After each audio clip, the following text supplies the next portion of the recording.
नमस्कार विद्यार्थी मित्रांनो, मी प्राध्यापक पी.बी. गोळे, मराठा विद्याप्रसारक समाजाचे गुरुवर्य मामासाहेब दांडेकर कला, भगवंतराव वाजे वाणिज्य आणि विज्ञान महाविद्यालय Sinnar, FY BCom semester first, consumer protection या विषयामधील ग्राहक शिक्षण व जागृती या चॅप्टर क्रमांक 2ला आपण सुरुवात केलेली आहे. मागील लेक्चरमध्ये आपण ग्राहक शिक्षण जे आहे या ग्राहक शिक्षणाचे अर्थ, व्याख्या, ग्राहक शिक्षणाची आवश्यकता व महत्त्व याची माहिती घेतलेली आहे. यानंतर पुढील मुद्दा आपला आहे ग्राहकांची जबाबदारी व भूमिका. त्यामध्ये पहिला मुद्दा आहे अधिकारांबाबत माहिती. ग्राहकांना आपल्याला कोणते अधिकार आहे हे माहिती होण्याची आवश्यकता असते. फसवणूक अथवा अफरातफरीपासून ग्राहकांना आपली नुकसान भरपाई कशा पद्धतीने मिळवावी, कोठे तक्रार दाखल करावी, तसेच तक्रार दाखल करताना आपल्याला जे काही विभिन्न प्रकारचे अधिकार आहेत याचे ज्ञान असले पाहिजे. उदाहरणार्थ एखाद्या वस्तूची माहिती मिळवणे, तक्रार करणे, आपले मत व्यक्त करणे याबाबत ग्राहकांना माहिती असणे आवश्यक असते. जेणेकरून ग्राहकांना अनेक प्रकारचे अधिकार आहेत. ग्राहक संरक्षण कायदा 1986 अंतर्गत वस्तू निवडीचा अधिकार आहे, वस्तूचे निरीक्षण करण्याचा अधिकार आहे, वस्तू हाताळण्याचा अधिकार आहे. असे अनेक प्रकारचे अधिकार ग्राहक संरक्षणाअंतर्गत ग्राहकांना या ठिकाणी ग्राहक संरक्षण कायद्याने उपलब्ध करून दिलेले आहेत. जेणेकरून विभिन्न प्रकारची जी ग्राहकांची वस्तूंच्या अधिकाराबाबत जी काही जबाबदारी आहे याची माहिती ग्राहकांना होणं अपेक्षित आहे. दुसरा मुद्दा आहे चिकित्सक वृत्ती. वस्तू व सेवेबद्दल माहिती घेणे, वस्तू वापराचं ज्ञान मिळवणे, वस्तू व सेवांचं प्रशिक्षण घेणे, त्याचप्रमाणे वस्तूची किंमत, गुणवत्ता, दर्जा इत्यादी चिकित्सक वृत्तीने माहिती मिळवणे ही ग्राहकाची जबाबदारी आहे. जेणेकरून एखादी वस्तू किंवा सेवा खरेदी करत असताना ग्राहकाला त्या वस्तूचं ज्ञान असल्यामुळे त्याच्यामध्ये जी काही चिकित्सक वृत्ती आहे ती जागृत होते व वस्तू व सेवेबद्दल जी काही माहिती आहे, वस्तू वापराचं ज्ञान असेल, वस्तू वापराचं प्रशिक्षण घेणं असेल इत्यादी माहिती या ग्राहक शिक्षणाच्या माध्यमातून ग्राहकांना मिळवून देण्याचं काम ग्राहक संरक्षण अंतर्गत ग्राहक शिक्षण करत असते. त्यानंतर तिसरा मुद्दा आपला आहे दर्जा व गुणवत्ता तपासणे. हा मुद्दा अतिशय महत्त्वाचा आहे की जेणेकरून एखादी वस्तू किंवा सेवा ग्राहकाने खरेदी केल्यानंतर त्या वस्तूमध्ये काही जर दोष निर्माण जर झाले तर ग्राहकाला आपली फसवणूक झाली अशी जाणीव या ठिकाणी निर्माण होत असते.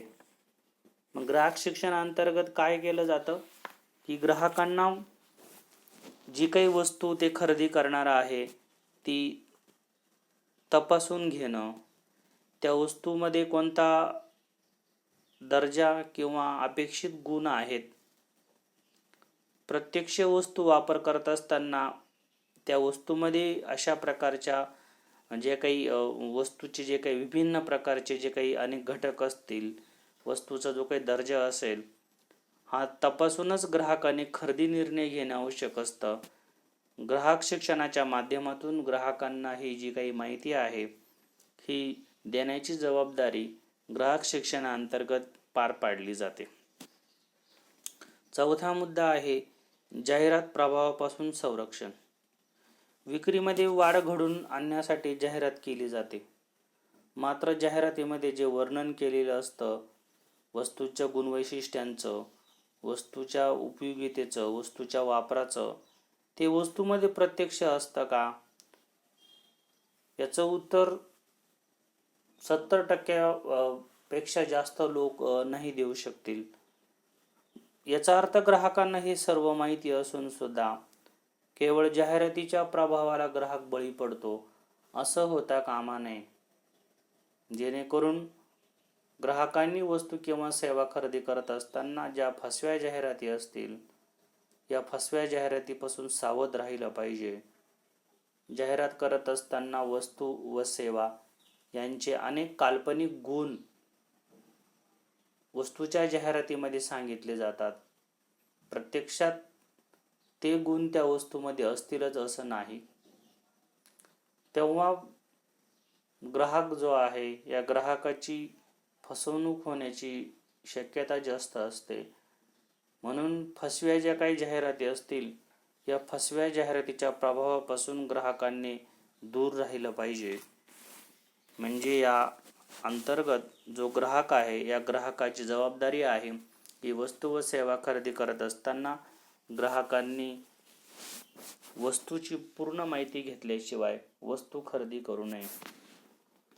5वा मुद्दा आहे कॅश मेमो किंवा बिल घेणं. ग्राहकांनी वस्तू खरेदी केल्यानंतर वस्तू व सेवेचं विक्रेत्याकडून बिल घेतलं पाहिजे.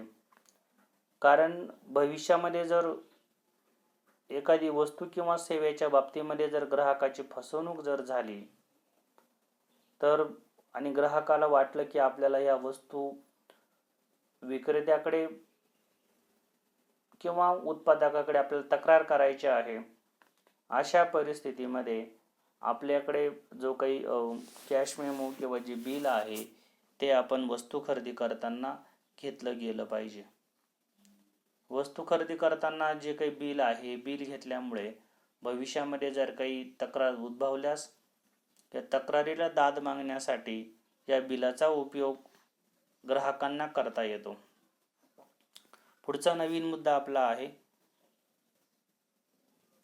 ग्राहक संरक्षणार्थ ग्राहक संघटनांची भूमिका. तर ग्राहक संघटना म्हणजे एक असा समूह आहे की जो लोकांना व्यवसाय संस्था व कंपन्यांच्या फसवणुकीपासून वाचवतो. याला आपण ग्राहक संघटना असं आपण म्हणतो. बाजारपेठेमध्ये अनेक असुरक्षित उत्पादने आहेत. खोटी जाहिरात केली जाते, प्रदूषण, खोटी आश्वासने ही व्यवसाय संस्था करीत असलेल्या फसवणुकीची उदाहरणं आहेत. या संघटनांचा जो काही निषेध आहे विशिष्ट मोहिमांद्वारे पार पाडण्यासाठी ग्राहक संरक्षणाच्या माध्यमातून काम केलं जातं. गेल्या 2-3 दशकांपासून ग्राहक संरक्षणामध्ये या संस्था महत्त्वाची भूमिका आपल्याला बजावताना दिसून येतात. भारतात अशा अनेक स्वयंसेवी संस्था कार्यरत आहेत. उत्पादक बाजारात आपल्या वस्तू व सेवांची विक्री करण्यासाठी अनेक प्रकारच्या क्लुप्ती व मार्गांचा अवलंब या ठिकाणी केला जातो. कधीकधी हे मार्ग ग्राहकांची फसवणूक करणारे सुद्धा असू शकतात. त्यामुळे अशा अनुचित प्रकारांपासून ग्राहकांना जे काही संरक्षण आहे हे होणं गरजेचं असतं. या संदर्भात ग्राहक संघटना अत्यंत महत्त्वाची भूमिका निभावताना दिसून येतात. ग्राहक चळवळीचा भाग म्हणून या संस्था अनेक कृती व कार्यक्रम राबविताना दिसून येतात. आता ग्राहक संरक्षणार्थ ग्राहक संघटनांची काय भूमिका आहे, नेमकं काय त्या कार्य पार पाडतात, हे खालील मुद्द्यांमधून आपल्याला बघायला मिळणार आहे. पहिला मुद्दा आहे ग्राहक जागरूकता निर्मिती. जो काही उत्पादक किंवा विपणन करता ज्याला आपण म्हणतो, यांच्याकडून ग्राहकाची होणारी जी काही फसवणूक आहे ही टळावी म्हणून स्वयंसेवी ज्या काही ग्राहक संघटना असतात या अनेक प्रकारचे कार्यक्रम राबवतात. ग्राहकांना त्यांचे अधिकार समजावेत तसेच जी काही जनता आहे किंवा जे काही ग्राहक आहे, या ग्राहकांच्या ज्या काही समस्या आहे, या समस्यावर उपाययोजना करण्याची जबाबदारी देखील या संस्था पार पाडतात. यासाठी अनेक प्रकारचे शिबिरे, कार्यशाळा आणि प्रशिक्षण कार्यक्रमांद्वारे ग्राहकांची जागृती घडवून आणण्याचं महत्त्वाचं कार्य यामध्ये पार पाडलं जातं. या कार्यक्रमाद्वारे ते ग्राहकांना बाजारामध्ये विक्रेते वापरत असणाऱ्या ज्या काही अनुचित आणि अन्यायी पद्धतीची जी काही माहिती करून देत असतात, ग्राहकांना या पद्धतीची माहिती झाल्यास ग्राहक त्या उत्पादकाकडे पाठ फिरवून आपली फसवणूक टाळू शकतो. अशा प्रकारे ग्राहक जागृतीचं महत्त्वाचं कार्य ग्राहक संरक्षण संस्था या ठिकाणी पार पाडताना दिसून येतात. दुसरी भूमिका आहे ग्राहकांना कायदेशीर सहाय्य.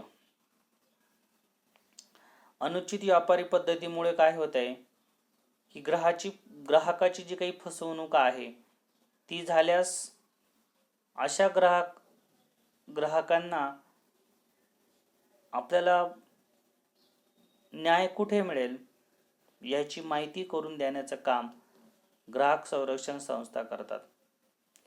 कायदेशीर कार्यवाही करण्यामध्ये ग्राहकांना योग्य ती मदत करणं.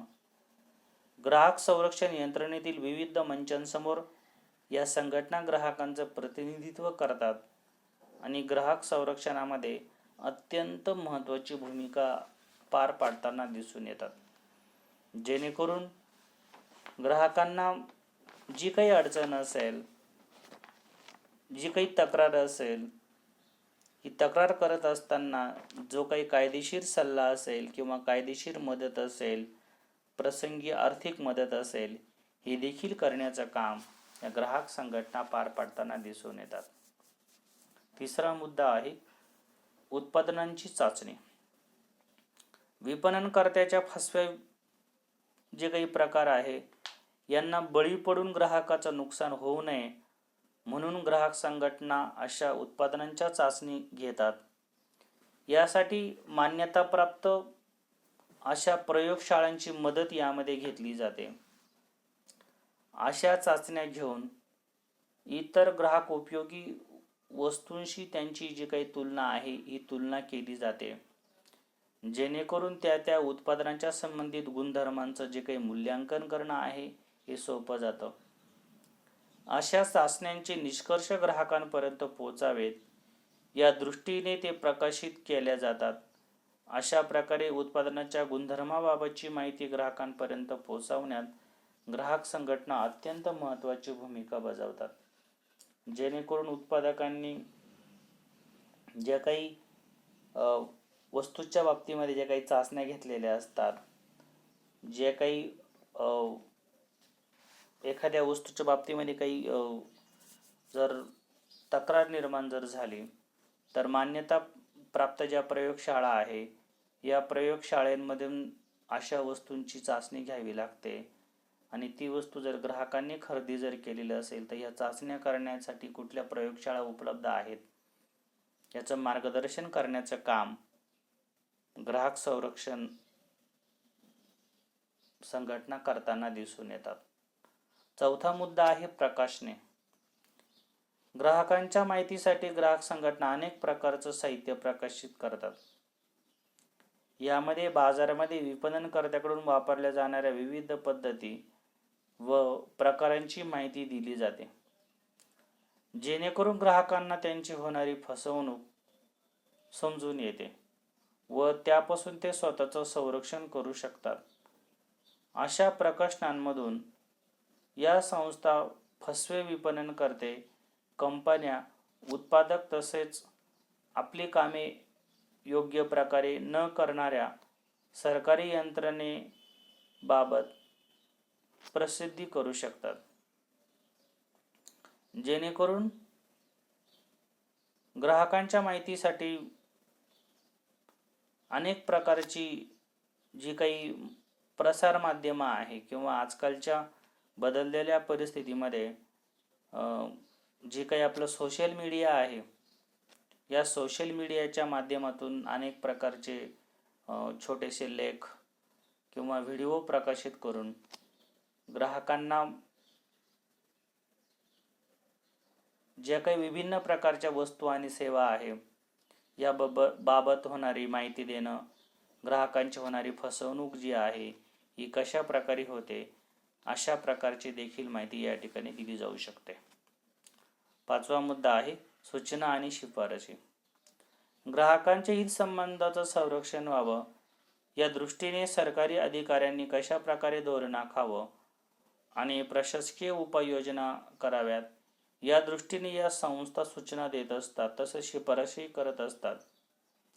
सरकारने योग्य अशी संहिता तयार करावी याबाबत आग्रह धरतात. ग्राहकांना दिलेली आश्वासने पाळली जातील या दृष्टीने योग्य असे नियोजन व नियमने करावीत यासाठी पाठपुरावा केला जातो.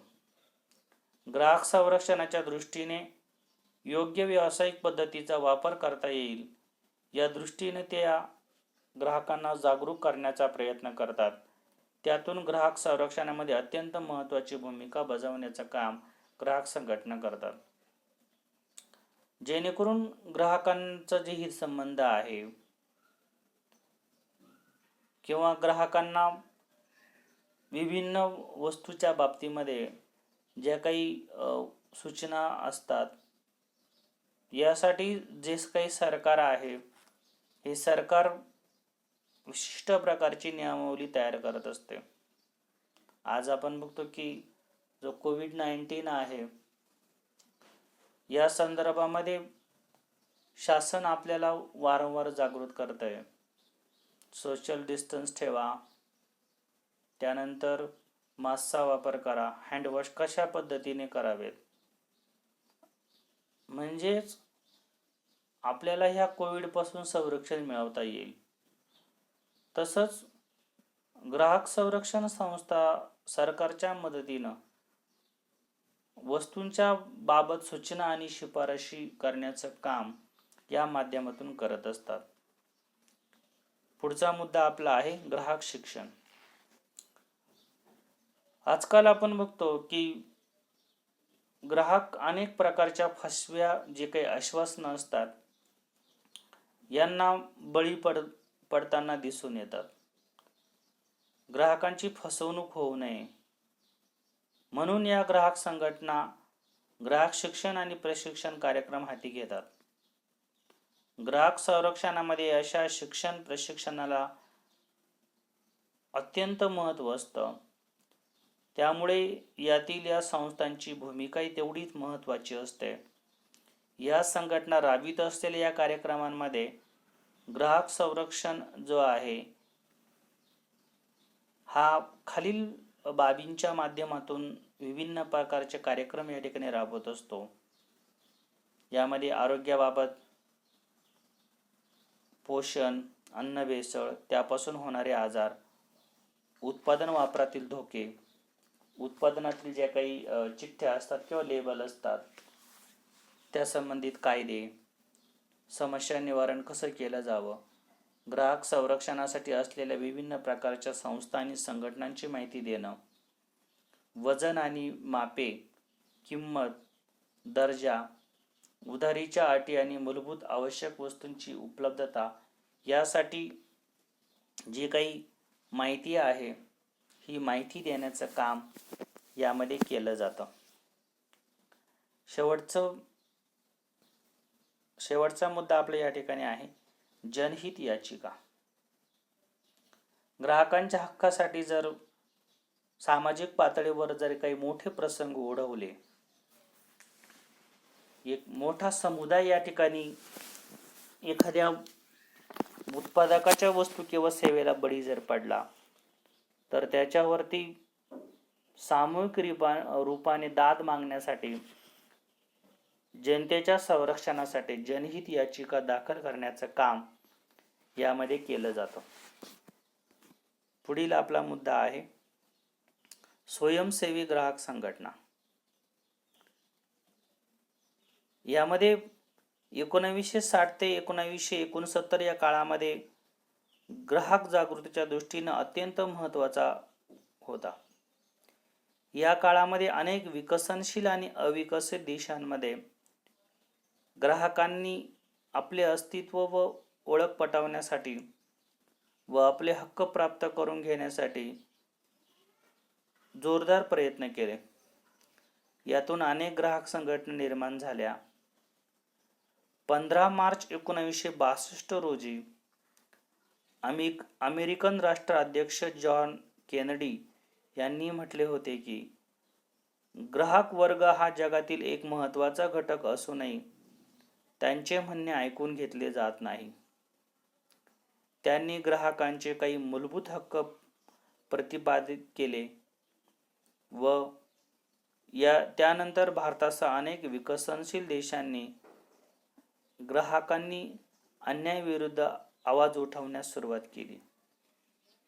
म्हणजे लक्षात येत आलं असेल तुमच्या ह्या पॅरेग्राफमधून की 1960 आणि 1900 ते 1969 हा काळ अतिशय महत्त्वाचा होता ग्राहकांना जागृत करण्याच्या दृष्टीनं. या कालावधीमध्ये अनेक जे काही ग्राहक वर्ग होते ते विकसनशील देश असतील, अविकसित देश असतील, यांनी आपलं अस्तित्व व ओळख पटवण्यासाठी प्रयत्न केला. त्यातून अनेक प्रकारच्या ग्राहक संघटना निर्माण झाल्या. खऱ्या अर्थाने ग्राहक संघटनांना जी बळकटी मिळाली ती बळकटी अमेरिकनचे राष्ट्राध्यक्ष आहे जॉन केनेडी यांनी ग्राहकांना आपल्या मूलभूत हक्कांबाबत जागृत होण्याचं आवाहन केल्यामुळे ज्या काही ग्राहक संघटना होत्या यांना बळकटी मिळाली आणि त्यांनी आपलं जे कार्य आहे हे जोमाने करायला सुरुवात केली. यामुळे काय झालं मग की भारतामध्ये जो पश्चिम बंगाल जे आपला प्रांत आहे यामध्ये 1960च्या दशकामध्ये मासळीचे भाव वाढले. मासळी हा एक ज्याला आपण मांसाचा प्रकार आपण म्हणतो, जो काही मासा आहे त्याचा प्रकार आहे आणि सामान्य जे काही बंगाली नागरिक आहे त्यांना दैनंदिन उपजीविका करणं कठीण होऊ लागलं. या भागांमध्ये समुद्रकिनारे असल्यामुळे मासळी खाण्याचं जास्त भर या ठिकाणी दिला जातो. त्याचे भाव वाढल्यामुळे काय झालं, जे सामान्य जी जनता होती यांना महागडी जी काही मासळी आहे हे घेणं खूप अवघड होऊ लागलं. आणि तेव्हा ग्राहकांनी संघटित होऊन त्या ठिकाणी चळवळ सुरू केली. यानंतर अनेक ठिकाणी भारतामध्ये जे काही ग्राहक आहे संघटित व्हायला लागले. ग्राहक हित संस्था स्थापन केल्या जाऊ लागल्या. 1980 मध्ये गुजरातमध्ये स्थापन झालेली गायत्री चॅरिटेबल ट्रस्ट ही संस्था देशातील काही अग्रेसर ज्या काही ग्राहक संघटना आहे यामध्ये हिचा समावेश केला गेला. ज्या पद्धतीनं महागाई वाढू लागली त्या पद्धतीनं महागाईचे चटके ग्राहकांना बसू लागले. तशी ग्राहकांची जी काही अस्वस्थता जी आहे ती वाढू लागलेली दिसून येते. यानंतर जो पुढील भाग आहे हा आपण पुढील लेक्चरला बघणार आहोत. धन्यवाद.